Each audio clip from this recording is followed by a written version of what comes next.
Ladies and gentlemen, please take your seats. You know, boys and girls, make no mistake, you are within the sound of my voice, so that must mean you are in the seats with once more. As always, my name is Dave Voigt, and I am the host of this podcast where we sit down with a wide-ranging variety of entertainment industry professionals, and we pick their brain about current projects, state of the industry, how they got started, and so very much more, in a light and in a conversational fashion. And you know, if you like how we do things around here, I'm going to go out on a limb and assume that you do, because let's face it, you're listening right now. And if you are, subscribe. Hit that subscribe button and give us the old 5-star rating on your podcast provider of choice. We're available pretty much everywhere. Places like Apple, Amazon, Spotify, Google. And plus, we archive every single one of our episodes over at our In the Seats YouTube channel.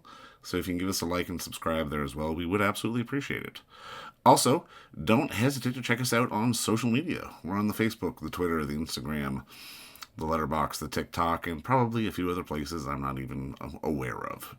At where else would we be, though? We're In the Seats for all sorts of fun updates, but also, finally, and I say this most importantly, please pay us a visit over at In the Seats, intheseats.ca for all the latest and greatest from the world of film, television, basically the moving image at large. Because guess what? If we love to watch it and write about it and talk about it, we love it when you come by and read about it and listen about it. So do us that kindness and please pay us a visit.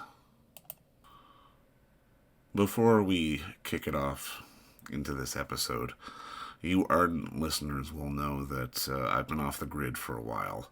It's been a while since you've been in the seats with, but there's been a good reason for that. Sadly, about 6 weeks ago, my mother, Pamela Voigt, lost her battle with lung cancer, and she passed away. She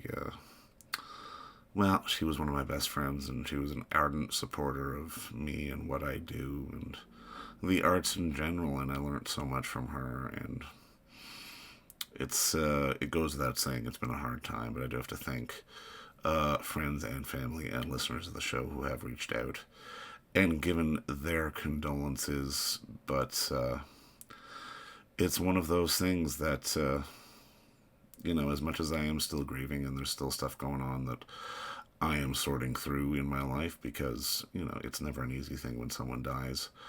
You keep going. You keep trucking away. And, that's what my mother would have wanted me to do. And that's what we're going to keep doing in honor of her and her spirit and her creative spirit. This show will continue on. It's one of those things that I'm privileged to be able to get to talk about the arts and talk with some really, really interesting people about some of their work that they do. And one of them is the one and only Ane Crabtree for this episode, who she's an artist. She's a multi-dimensional artist, really, but she's becoming more and more known, and she's even winning awards and nominated for Emmys with her work in costume design. And if you haven't already seen it, she did work for the entire show, the series run of The Changeling, which is on Apple TV Plus now. It really is a fantastic, fascinating story. It's a little bit of fantasy, it's a little bit of horror. There's a whole bunch of stuff going on. It's set in an alternative New York City where a father and a husband searches through a magical world for his abducted son and his missing wife. It's really one of those stories that ropes you in sort of more than you'd expect it to. And the work that all the artisans that have done on this show is really fantastic, and it really does contribute to painting this unique fabric of this world that everyone has created. And I had this unique pleasure of sitting down talking with Anne about the work on the show and just the work in general for costume design, and being able to really contribute from an early stage of, adding different layers to telling these stories. Because, obviously, if you're making film or television, it takes a village, and there are so many moving elements in there that are just amazing to see. And I think at the end of the day, The Changeling, which like I said, is available now, you can watch all of it on Apple TV Plus, is a piece of art, and it is such a beautiful thing. And like I said, go check out that show. But I hope you enjoy our talk with Anne, because it really gives some insight into the layers that go into making something as visually unique and striking as this show, The Changeling, really is. But without repeating myself too much, go see The Changeling on Apple TV Plus. But first, enjoy our talk with Ane Crabtree because it's a darn good one. And Mum, thanks again. Just first off, I just wanted to say thank you so much for the time, and I mean, just congrats on your work on the show. I thought it was fantastic.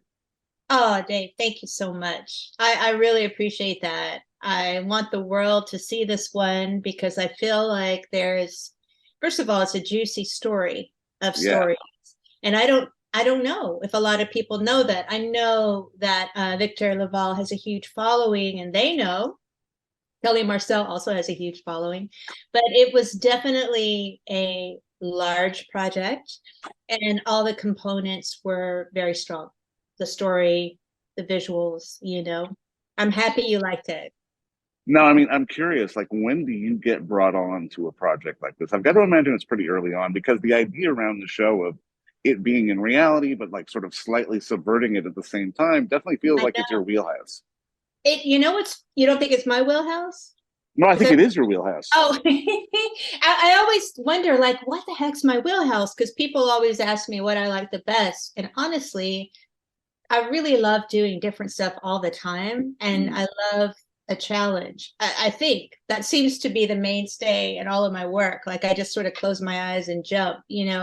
But yeah, when did I come on? When did I come on? So it's always like a long time ago in a land far away, it seems, right? After all the editing and stuff, it's been a while since we began. But I was brought on.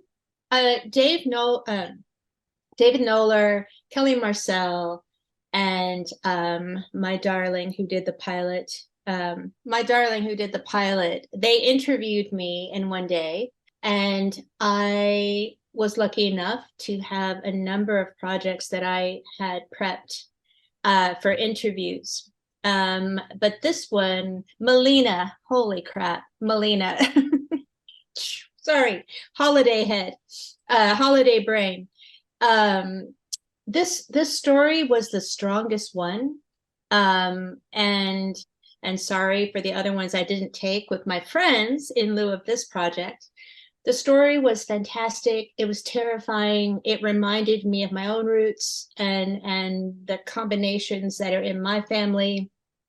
And it encompassed such a large amount of time frames, Dave. Not only period, past and present, but Yeah. also time frames, multiple time frames. So all of that equals the craziness that I seem to enjoy. No, I mean, I've got to ask, especially with what you do, it feels like being able to sort of be there for the entire run is Yeah, probably the dream rather than sort of jumping on for a handful of episodes or just doing a pilot. that's right. I mean, listen, do I love pilots and creating a new idea? Always, because I was going to say it's like a mini movie, but TV series are too, Yeah. I love being involved from the ground up because, listen, anybody who gets involved with a project for the most part has the mentality of an artist. And Mm. so an artist likes a blank canvas. It's difficult. It's more difficult, I think, sometimes to jump in, although I've done it, because you want to write the music, you want to Mm. compose, you want to paint the picture. And I'm that may sound a bit egotistical, but I really believe that most people are that way. We're hardwired to create, and we're hardwired to see something through beginning, middle, end. That's why we do film and TV. So yeah, Right. I do want to be in on the ground up. And they did call me rather early. I've been lucky enough on many projects to start sometimes even before the DP and the production designer, which says a lot. I'm really grateful for that. So I hope more costume designers that we get to start in on the ground up. Often, I mean, listen, the one thing Hollywood has or doesn't have, let me say it like that, is time. And so Mm, sometimes people are just reading on a piece of paper, oh, okay, costume designers should start, a month after the production designer. But actually, if you bring those creative people together, it's a well orchestrated story. Everyone's there, everyone's listening to the cues of how, the dream should arrive to the place it needs to arrive, and the inspiration is flowing between the creatives. So I always say, bring me on, bring me on, bring me on. I'm already there mentally. yeah. Yeah. Sorry, excuse me. It definitely felt like on this one, you were very much like all the departments were talking. It Oh felt yeah. like everyone was very much in sync. And I mean, is that a rarity? Because I mean, I've got to imagine it is. It's just one of those things that everything blended in the visual aesthetic of this show so well that I've got Uh, to imagine that you're all talking to one another from minute one. yes, we are. We had a brilliant Lester, the production designer, and we had a few DPs. Listen, that's a huge compliment because we were everywhere. That's what happens these days. The stories, as they get more um, multi-layered and complicated in a beautiful way, sometimes we have to shoot in 3 countries at once, which For kind of sure, yeah. it kind of happened on this. But the lucky thing is that we had one DP for the pilot. Forgive me, I can't think of his name. These things go so quickly that often we're designing, shooting, and I love to make clothes, so we're making 3 and more costumes at a time. We're doing that many stories at a time. So for this, Lester and I, the production designer, and I, along with Kelly Marcel, along with Victor Laval, along with Melina, and Jay also did many episodes. We all came together in New York and New Jersey, got that rolling for those period scenes, in Washington Heights and in Harlem. And then we moved over to Toronto, not a long trip. And we were able to keep shooting there.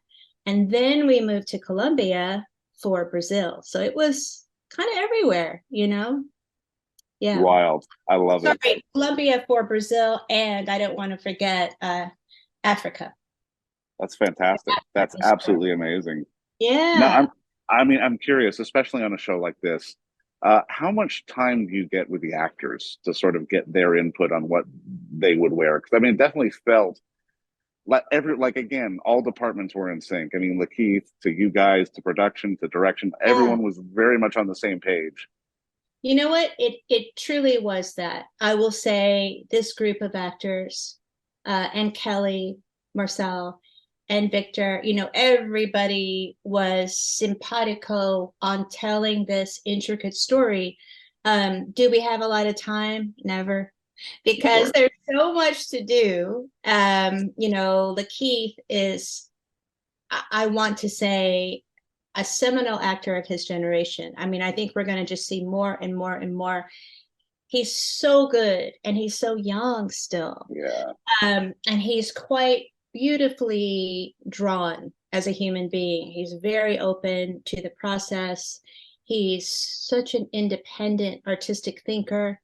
Did he have a lot of time? No, because he was very much in demand. Often for leads, they tend to be doing another project just before they begin filming. So that's what was happening.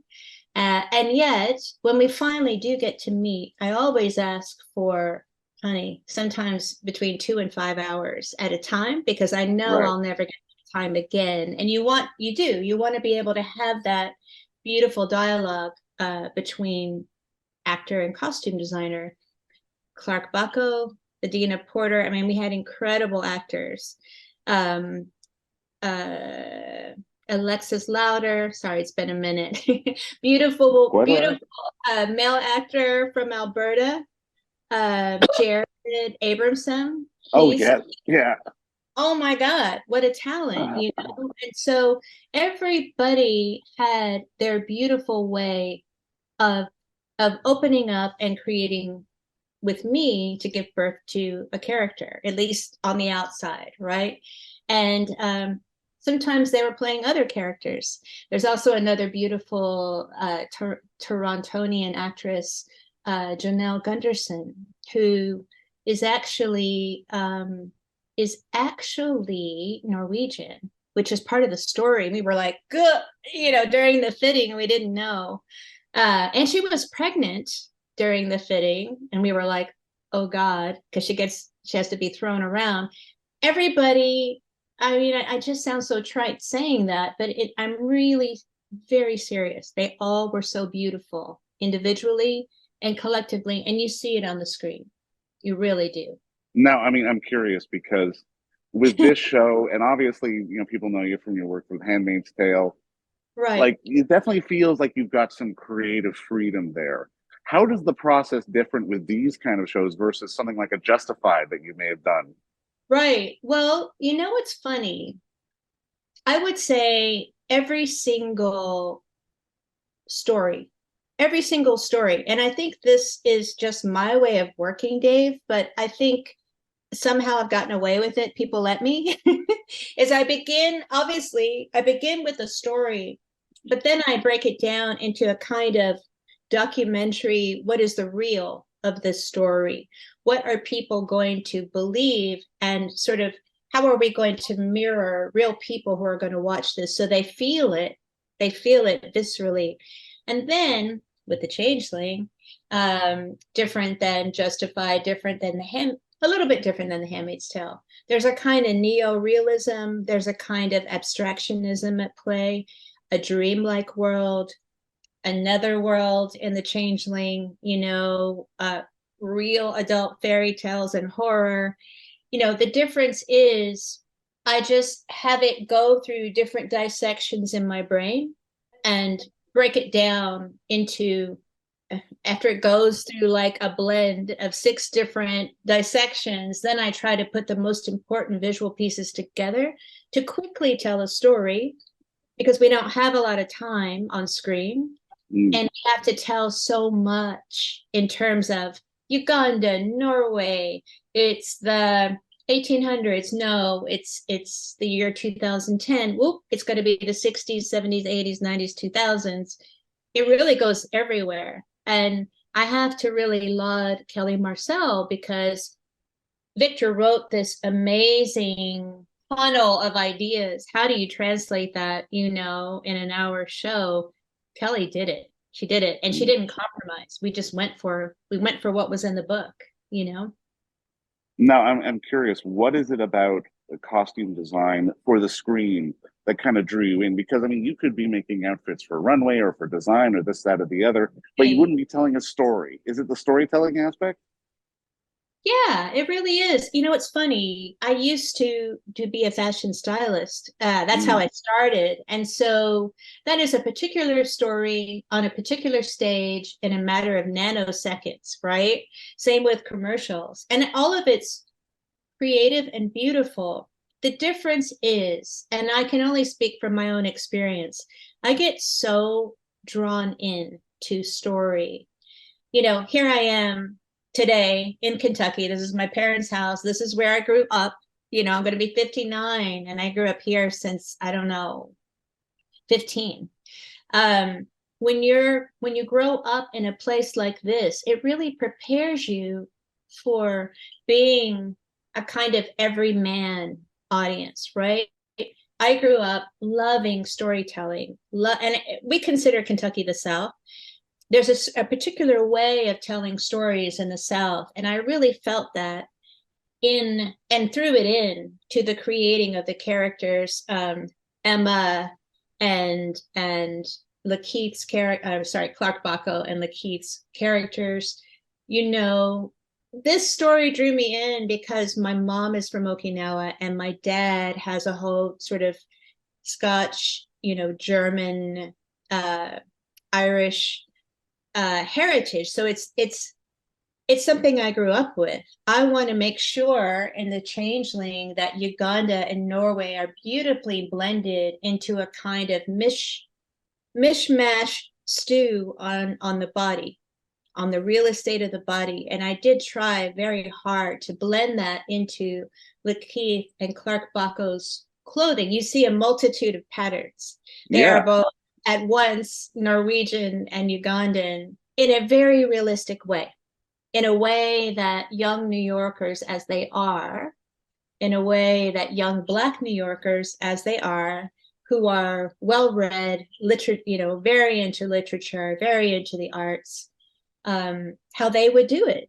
on the body, so that people watching, like someone like me from Kentucky, will be inspired, will see themselves, and might just say, oh yeah, that's like my heritage, it's like a soup.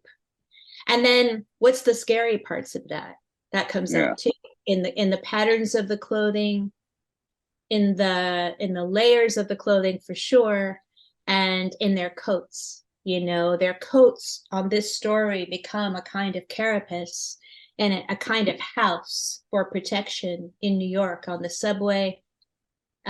Later, Emma's coat really, if there is a season 2 for sure, becomes its own character. It really was intricate, the telling of the story. I mean, I'm so happy about it.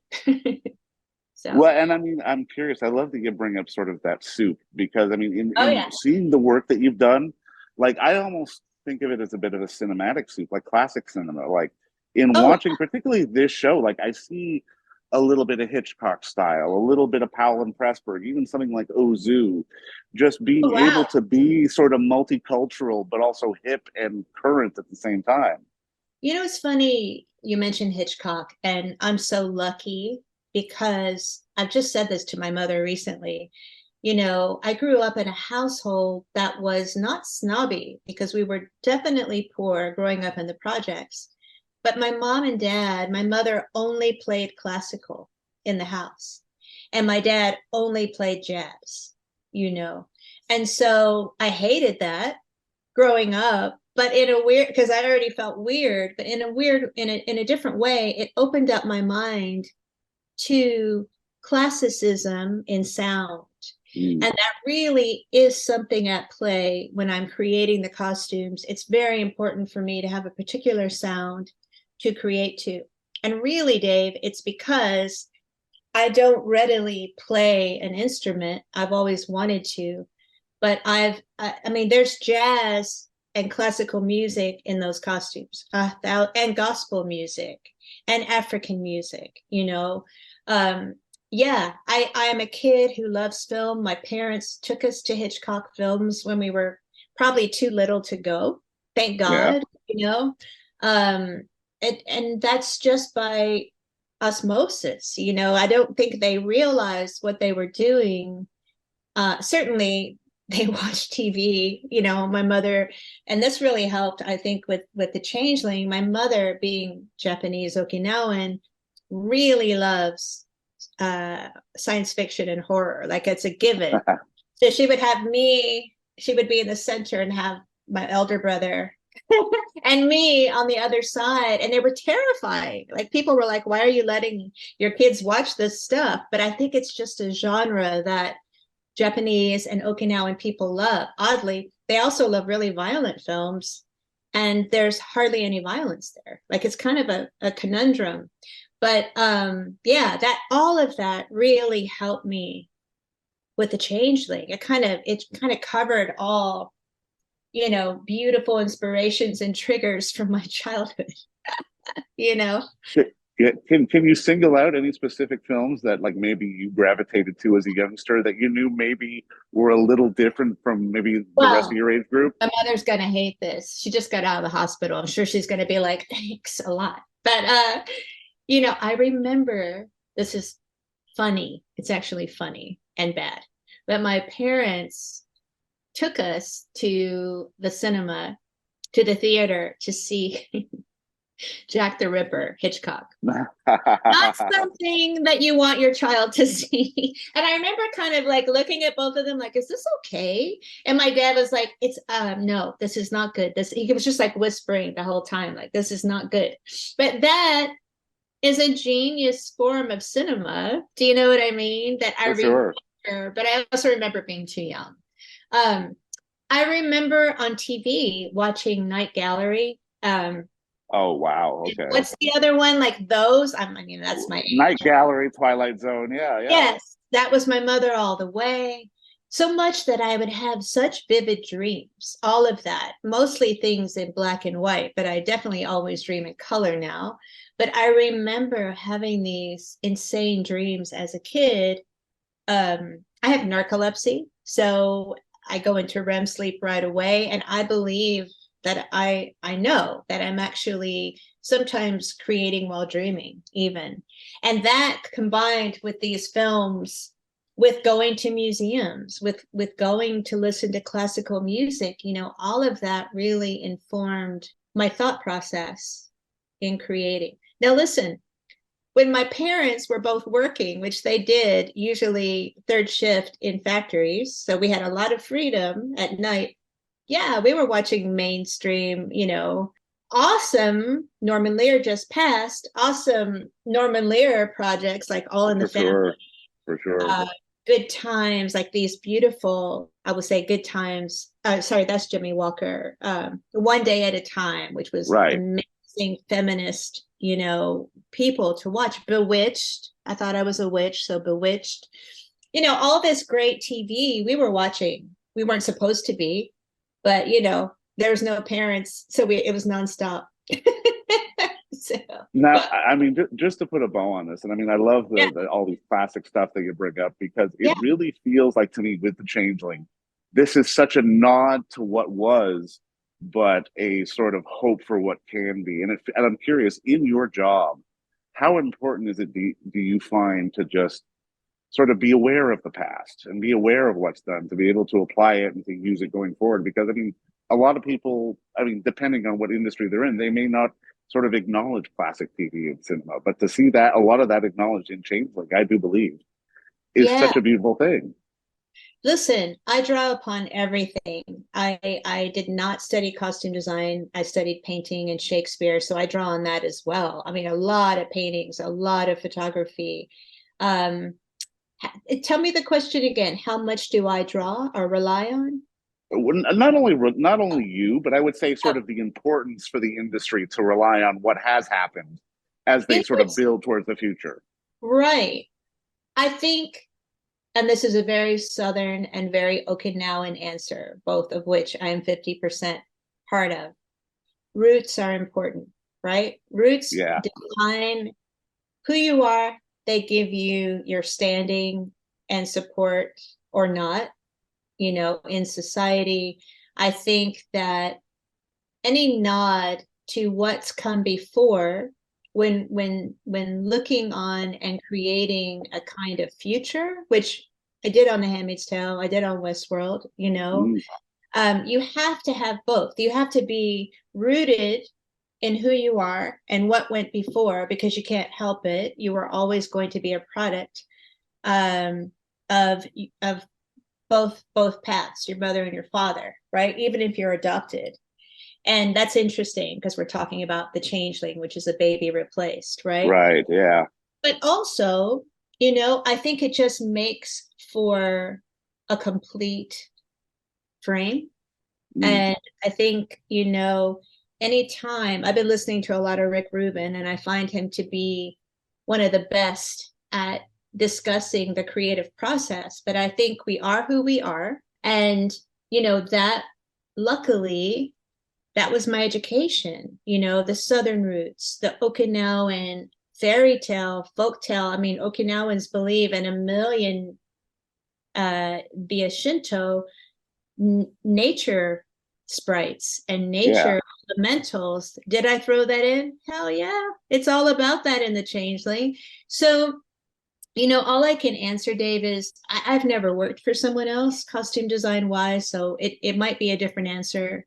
I want to be honest about that. Like, I just kind of started working 35 years ago and never had the tutelage of someone, who might have been from a different background, but that's just what I do. And I think Mm, you are who you are on this show. I'm sure that your elements from your childhood come back to inform your view, your worldview.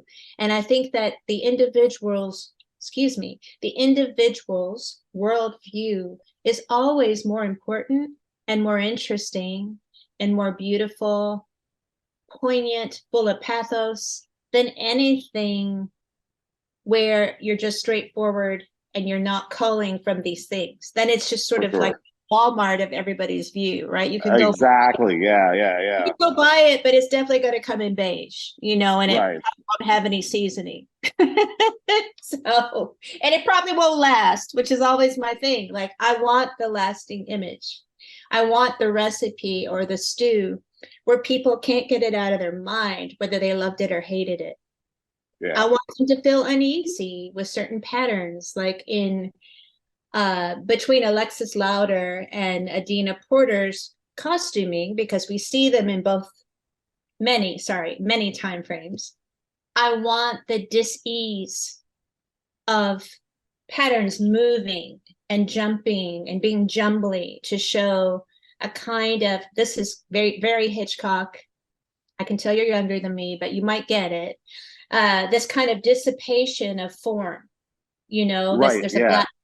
that's black and white. And it's almost like, it's so funny because I never watch film. I mean, I never watch TV, but I've been sleeping on the couch for some reason and falling asleep to TV. This is how old I am. And this is how much I don't watch TV.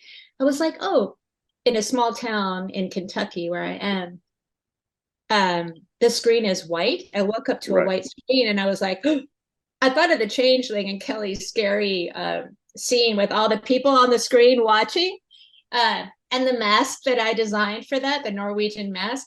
But I was like, shit, when I was little, it was like a dissipation, right? Of black and Yeah. white fuzz. That's what that coat is. You're like in the netherworld in that coat, and that sort of Yeah. black and white fuzz was always the netherworld. And I always wondered what it meant spiritually, creatively, even as a kid. And then like the American flag would come on. I mean, this is in the States, Dave. Right. Of course. Yeah. Yeah. And like, the anthem. And I'm like, what? Like they're making us sing the anthem as we wake up? Like It's weird. 3 a.m. Why am I doing this? Yeah. Make sure you know the and I do know the words, but so that dissipation, disillusion of self and spirit came from that, growing up and seeing that bizarre haze, breaking apart of images on the screen. Well, I mean, I love it, but I mean, Anne, just keep doing you. I mean, congrats on the work on this show, and I mean, I absolutely love it. But I mean, seriously, this has been an absolute delight. Thank you so much, Dave. I'm sure No I'll problem. meet you when I come back there probably soon. Absolutely, that's a date for sure. Okay, brother. Thank you for your time today. Likewise. All right. All right. Bye, everyone. Take care. And don't forget to visit our friends over at Bay Street Video for all your DVD, Blu-ray rental, or purchasing needs this summer, as they are still open for curbside and some mailing delivery as well. Over at 1172 Bay Street, Toronto, Ontario, Canada, you can give them a call at 416-964-9088. That's 416-964-9088. Or send them an email at baystreetvideoto@gmail.com for any of your DVD and Blu-ray needs.